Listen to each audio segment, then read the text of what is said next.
It seems like everyone lately is talking about Shadowdark. What is it? How does it play? Let's take a look at it in this video. This is what the book looks like. Pretty nice looking, compact hardback. This has everything in it, the player rules and the GM rules and monsters.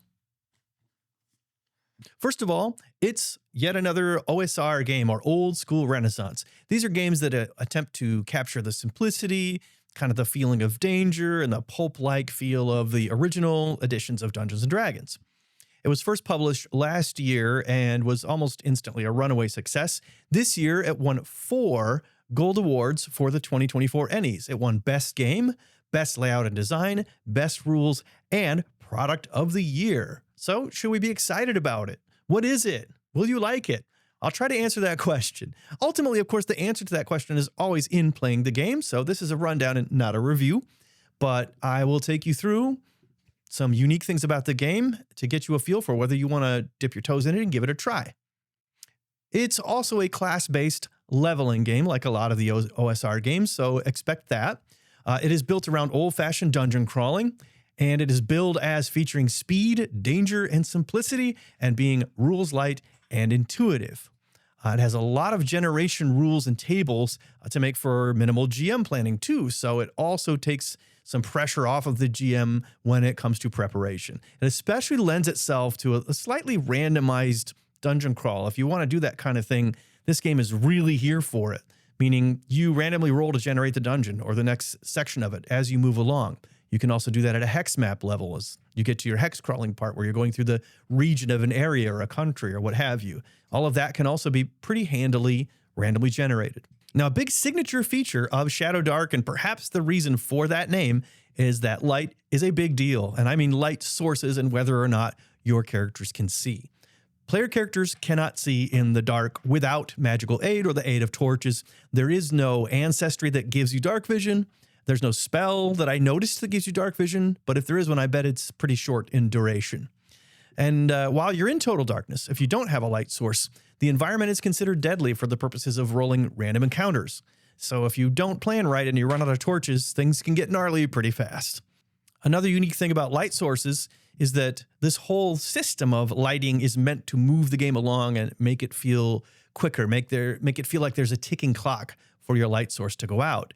And so in the spirit of that, torches last for an hour of actual play time, not in-game time, but real time. You set up a timer, and when that timer goes off, those torches go out. Shadowdark offers an abstracted form of movement like some of the OSR games, many of them do, where there's just close, near, and far, not 5-foot increments and things like that. And then let's talk about how action resolution works. The action resolution is pretty typical of OSR games. There aren't skills in this game, just attributes. So you roll against your attribute, and you roll a d20, you add your attribute modifier, and you're trying to hit a target DC. Pretty typical, almost 5e-like stuff, except for the no skills part.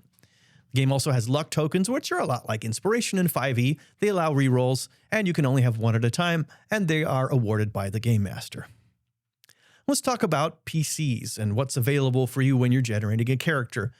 The game does not have skills, as I said, but it does have talents, which are a little bit like feats. But there aren't huge systems of them. To generate attributes with rules as written, you roll them up.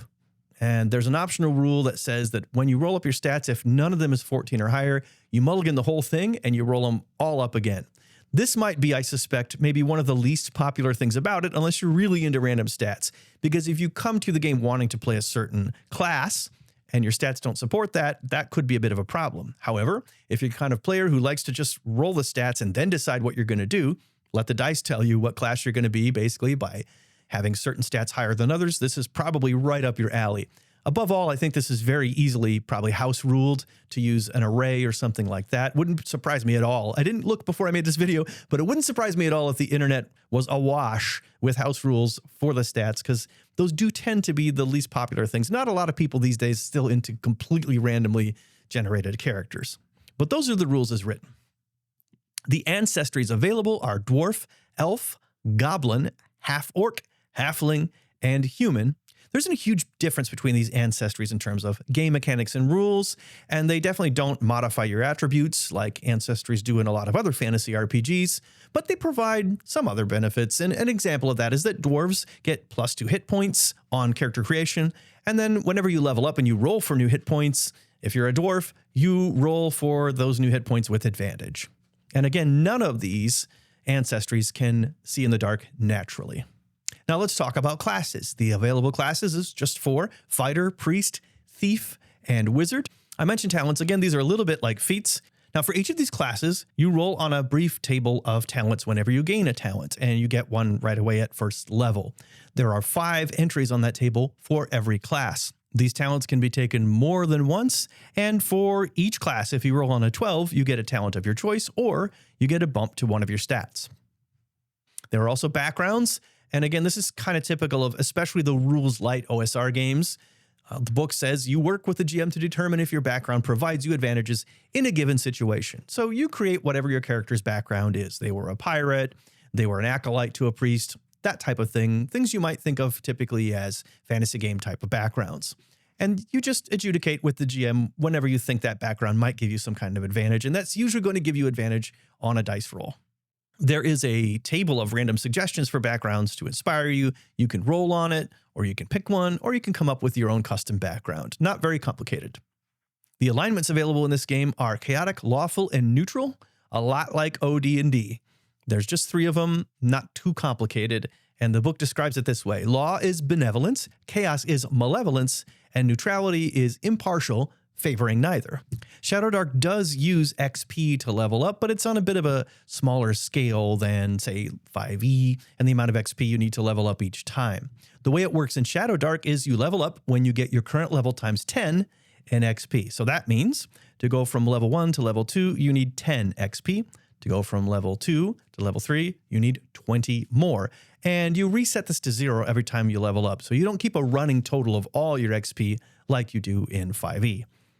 The way you get the XP is converting gold. That's it, and that's everything. You are meant to go treasure hunting and get treasure like in old school D&D. And when you get a certain amount of gold, you can roll on a couple of tables to see what the outcome is and see how much XP you ultimately wind up with. And the in-game explanation for this is that you are carousing. You're spending gold to tell stories back at the tavern and tell everyone about the glorious adventures that you've had. And somehow that converts into XP that makes you better at stuff. I mentioned talents before. You get to roll on your class's talent table at every odd level. So 1, 3, 5, and so forth. And then also every time you level up, you roll for an increased number of hit points on your class's hit die type. So for example, fighters have a D8. So you would roll a D8 every time you leveled up, and you would add that result to your maximum HP.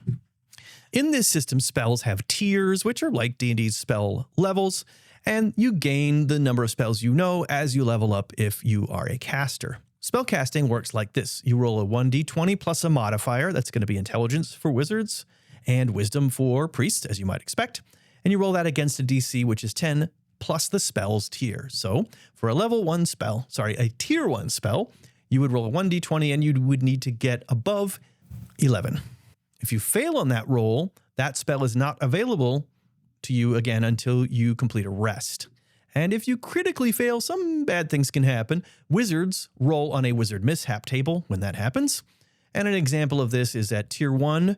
If you had a wizard mishap, you might roll and get this result that you take 1d8 damage, or you might get this result that you target a random ally with your spell. Several others on that table for tier 1. A tier 5 example, which is the top level of spells, you permanently forget a random spell, or you might lose the ability to cast all spells of a random tier until you rest. Now for priests, when they have a spell mishap, they have to complete a penance ritual to regain access to the spell that caused it, and that involves sometimes some spending of gold, maybe a quest. Details about it are in the book. The game only has what we might call long rests in 5e. There's one kind of rest, it's a rest. You have to consume 1 ration and you sleep 8 hours. You do regain all your hit points and you recover all stat damage that doesn't indicate otherwise. Again, there's no concept of a short rest in the game. A rest is basically a long rest. Now, when a character reaches 0 hit points, this is a player character, they are unconscious and considered dying. Again, much like 5e, but here's what's different. A death timer starts. You roll 1d4 and you add your con bonus to it, and that's how many rounds it will take for you to die if you are not healed and stabilized before that time. But every turn, on your turn, you can roll a d20, and on a natural 20, you just get back up and you have a hit point. And the final thing I'll talk about is the GM section. It includes a lot of random roll tables for generating things like NPCs, rumors, and there's even a something happened table. If you just don't know what to do next and you're running the game, you can roll on that table and shake things up a little bit. There are also rules for randomly generating a hex map as the players crawl through that. So at a regional level, kingdom level, whatever you're doing there, traveling overland on some kind of quest, you can just randomly generate the hex map as the players go through. There are also rules for randomly generating settlements, dungeons, rooms in dungeons, taverns, shops, all that stuff. And this is intended to really cut down on that GM prep time.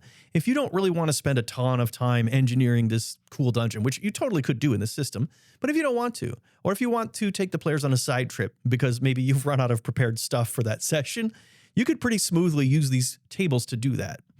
The GM section also includes a bestiary with a lot of entries, enough for you to run many, many sessions, but also pretty decent, clear, and intuitive rules and guidelines for creating your own monsters. So that's my brief take, or as we call it on this channel, rundown of Shadowdark. I hope you enjoyed the video. I'm Dave, and, I gotta ask you to like and subscribe. Please forgive me, but we kind of have to remind you or else we don't get those. So if you feel like throwing us one or both of those, please do so. Again, hope you enjoyed the video, and I'll see you next time.